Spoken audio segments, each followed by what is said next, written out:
Kwame could hear the wolves before he saw them, low growls that vibrated through the earth beneath his feet.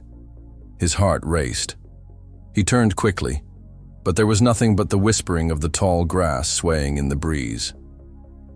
And yet, he knew they were out there, watching, waiting. The last thing he remembered was the warm scent of earth and rain from the dense forest around him. Then, in the blink of an eye, the world shifted, and danger came at him from all directions. The pack had surrounded him, and he was alone. Alone, except for one. In the heart of the African savanna, where the sun burned bright and the wind swept across endless fields of grass, there was a boy named Kwame. At 10 years old, he was known for his courage and his curiosity, always venturing into the vast, untamed wilderness that bordered his village. Kwame had grown up listening to the stories of the elders, tales of animals with powers beyond imagination, of creatures who could speak without words and who watched over the land with ancient wisdom. But it wasn't the stories of magical beasts that had caught Kwame's attention.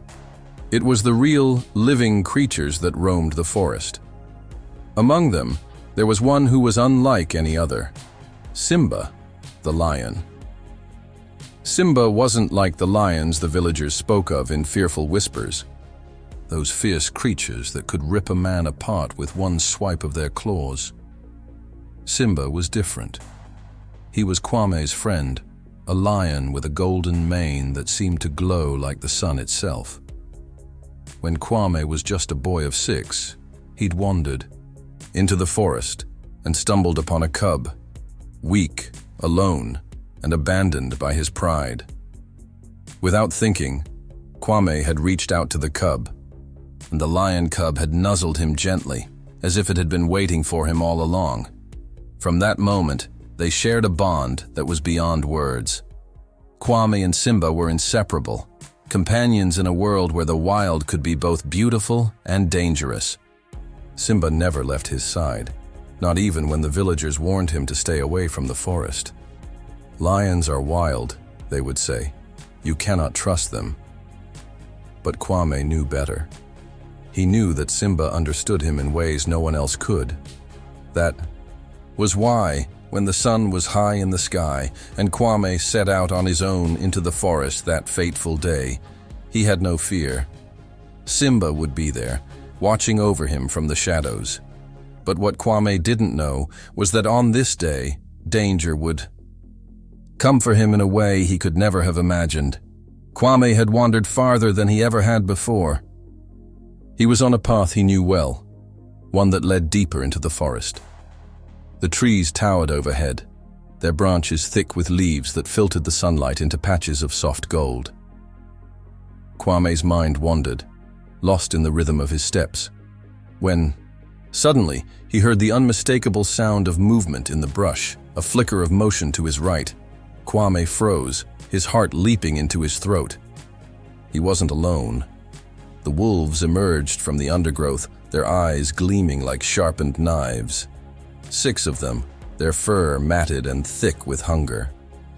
Their low growls filled the air, and before Kwame could react, they lunged.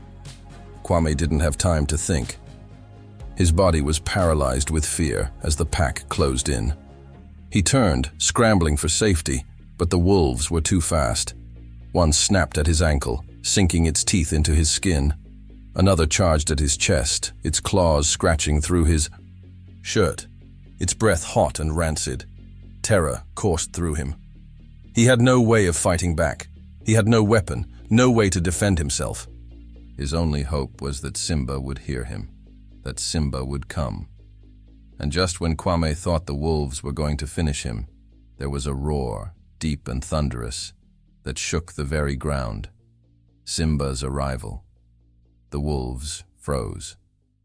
For a split second, the world seemed to hold its breath. And then, out of the thick trees and shadows, Simba appeared. With a powerful bound, the lion landed between Kwame and the wolves. His golden mane shimmered in the dim light, his eyes glowing, like embers as he faced the pack. The wolves hesitated, their instincts warring with their hunger. Simba's massive frame loomed before them, a silent promise of death if they dared to challenge him. The air crackled with tension. With another thunderous roar, Simba leapt into action. His claws slashed through the air, tearing at the nearest wolf. The others, startled by his sheer power, scattered into the underbrush, tails between their legs. Kwame watched, breathless, as Simba dispatched the last of the wolves with ease. The lion turned to him, his eyes softening as he padded over and nudged Kwame gently with his nose. Kwame, still shaken, managed a shaky smile, his heart pounding in his chest. "Simba," he whispered, his voice barely audible. The lion stood over him, his body a shield, his presence a comfort. It was as if Simba had known exactly when Kwame needed him the most.